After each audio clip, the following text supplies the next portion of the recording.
नमस्कार। मेरे व्यंग्य का शीर्षक है बहुमत की बकरी। भोलू राम सचमुच बहुत भोला है, अन्यथा आजकल नाम के विपरीत लोग व्यवहार कर रहे हैं। भोलू यह भूल गया कि यथा नाम तथा गुण का दौर कब का लौट चुका है।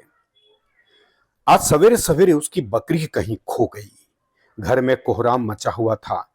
बच्चे उस बकरी से खूब खेला करते थे। उनका हाल बहुत बुरा था, रो रो के बेहाल हो रहे थे। भोलू अपने गांव के थाने में पहुंचा और उस बकरी की गुमशुदगी की रिपोर्ट लिखाने का प्रयास किया, लेकिन उसकी आवाज किसी भी कान तक नहीं पहुंची। हार कर काफी देर इंतजार के वह घर लौट गया, लेकिन उसे रात भर नींद नहीं आई। वह सुबह फिर से थाने पहुंचा तो अल सुबह थाने आने के जुर्म में कांस्टेबल ने उसे कहा कि अब अगर आ ही गए हो तो चलो अंदर, साहब के कमरे की टेबल साफ कर दो, वहां झाड़ू लगा दो और हम सबके लिए चाय बना दो। तब तक साहब भी आते होंगे, तुम्हारी रिपोर्ट लिख ली जाएगी। उसने आदेश की पालना की और कमरे को साफ कर दिया। थानेदार साहब का प्रवेश थाने में हुआ। उसने बहुत ही दयनीयता के साथ हाथ जोड़े और झुककर कहा कि हुजूर, मेरी बकरी कहीं खो गई है। थानेदार ने उसे ऊपर से नीचे तक देखा और पूछा, दुधारू थी या बाखड़ी? उसने कहा, हुजूर, बाखड़ी थी। थानेदार ने उसे कहा कि चल भाग यहां से, हम यहां दुधारुओं की तलाश करते हैं। बाखड़ी बकरी को कौन लेके जाएगा? वह इतना कह के अपने कमरे में चले गए। भोलू फिर से घर लौट गया, लेकिन उसे लगा कि आज फिर मैं प्रयास करूंगा तो कहीं मेरी रिपोर्ट लिख ली जाएगी।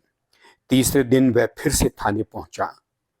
थानेदार को लगा कि कहीं मेरे थाने के ऊपर गरीब विरोधी होने का लेबल चस्पा ना कर दिया जाए, इसलिए उसने कांस्टेबल से कहा कि इसकी बकरी की गुमशुदगी की तलाश शुरू की जाए और रपट लिख ली जाए। भोलू की रिपोर्ट लिख ली गई और वह खुशी खुशी घर लौट रहा था कि अचानक उसके सामने हेड कांस्टेबल आए। उसने उनको हाथ जोड़ के कहा, साहब, रिपोर्ट तो लिख ली है, क्या मेरी बकरी कल तक मिल जाएगी? हेड कांस्टेबल ने एक ठहाका लगाते हुए कहा, अबे पागल है क्या? तेरी बकरी साहब का कुत्ता या मंत्री की गाय थोड़ी ही है जो सारा थाना उसको ढूंढने में लग जाएगा। चल फुट यहां से, 2 सप्ताह बाद आना, तेरी बकरी तुझे मिल जाएगी। वह 2 सप्ताह के बाद फिर से थाने में पहुंचा, लेकिन हाल वही हुआ जो होना था। उसकी बकरी की रिपोर्ट जरूर लिखी गई, लेकिन उसकी तलाश नहीं हुई। उसे किसी ने कहा कि तुम बड़े साहब के पास चली जाओ। भोलू बड़े साहब के दफ्तर में पहुंचा और उनसे शिकायत की। बड़े साहब दयालु थे और उन्होंने उसकी पूरी बात सुनते हुए थानेदार को आदेश दिया कि तुरंत इसकी बकरी खोजी जाए। थानेदार घबरा गया और ऊपर से आदेश के बाद उसने अपना पूरा अमला बकरी की खोज में लगा दिया। उसे लगा कि अब कहीं ना कहीं इसकी बकरी को खोजनी पड़ेगी। पूरा थाना उसकी बकरी खोजने में लगा। अगले दिन सुबह कांस्टेबल ने कहा, थानेदार साहब, उसकी बकरी नहीं मिली, कुछ तो उपाय कीजिए, अन्यथा यह रिपोर्ट हमारे रोजनामचे में बनी रहेगी। थानेदार ने अपनी अक्ल को दौड़ाया और एक लंबी सी मरियल सी कुतिया लेकर आई और कहा कि जाओ, भोलू राम को बता दो कि उसकी बकरी मिल गई है।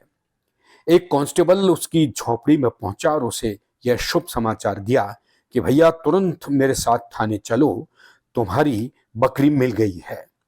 भोलू राम मुस्कुराता हुआ बहुत खुशी के साथ लगभग तेज तेज कदमों से थाने पहुंचा। उसे देखकर कुतिया बहुत मन से उसके पास गई और पूंछ हिलाते हुए उसके तलवे चाटने लगी। भोलूराम भाव विभोर हो गया कि बड़े बड़े लोगों के बीच इस गरीब के तलवे चाटने वाला भी कोई है इस दुनिया में। लेकिन अगले ही पल उसे लगा कि उसकी बकरी कहाँ है। उसने कांस्टेबल से पूछा, भैया मेरी बकरी कहाँ है? कांस्टेबल ने कहा, देखता नहीं, यही तो है तुम्हारी बकरी। उसने कहा, नहीं साहब, यह तो कुतिया है। उसने कहा, जा थानेदार से बात कर। थानेदार ने उससे कहा, यह तो देखने देखने का फर्क होता है। किसी आदमी को पत्थर में भी भगवान दिखते हैं, किसी को वो खाली पत्थर दिखता है। तू जैसा देखेगा वैसा ही तुझे दिखाई देगा। उसने कहा, चलो सबसे पूछ लेते हैं। थानेदार साहब ने वहां खड़े कांस्टेबल से कहा कि भाई इसकी तस्दीक कीजिए कि ये बकरी है या कुतिया। सारे कांस्टेबल एक सुर में बोले, हुजूर यह तो बकरी ही है। थानेदार ने कहा, देखो बहुमत से फैसला हो गया है, चल इस बकरी को लेकर यहां से निकल ले, अन्यथा बुरा होगा। वह फिर भी उनसे जिरह करने लगा। तभी थाने में बंद एक जेब कतरे ने तेज आवाज में कहा, अबे तू बहुत किस्मत वाला है जो थानेदार साहब तुझे इतने प्यार से समझा रहे हैं। अगर वह अपने वार यानी मोटे डंडे से समझाते तो तू दौड़ता नजर आता। यहां बड़े बड़े अपराधी इनके डंडे के आगे पानी पीते नजर आते हैं। चल इस बकरी को ले ले और यहां से निकल ले। थानेदार ने कहा, अब तो तू मान गया, बहुमत से तेरा फैसला हुआ है। और सुन, बहुमत से ही सरकारें चलती हैं, बहुमत से ही सारे निर्णय होते हैं। तू अब बहुमत से हुए इस निर्णय को मान ले और इस बकरी को लेके यहां से चुपचाप निकल ले। भोलूराम बहुत निराश हुआ। वह कई देर तक वहां चुपचाप खड़ा रहा। उसका मन कर रहा था कि वह एक बार फिर से जिरह करे, लेकिन उसे लगा कि इस मौके पर इन लोगों के सामने किसी भी तरह की जिरह करना बेकार है।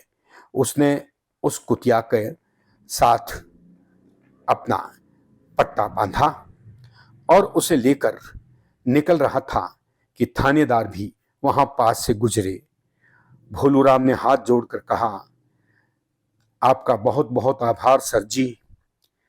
अनपढ़ और गरीब हूं, इसलिए समझ नहीं सका कि देश व्यवस्था से नहीं बहुमत से चलता है। मैंने अब तक अनेक नस्लों की बकरी देखी हैं, शेखावटी, मारवाड़ी, अलवरी नस्लों की बकरी देखी है। आज पहली बार बहुमत की बकरी भी देख रहा हूं। आपका बहुत बहुत आभार। यह कहते हुए वह उस कुतिया नहीं बकरी को लेकर थाने से निकल लिया।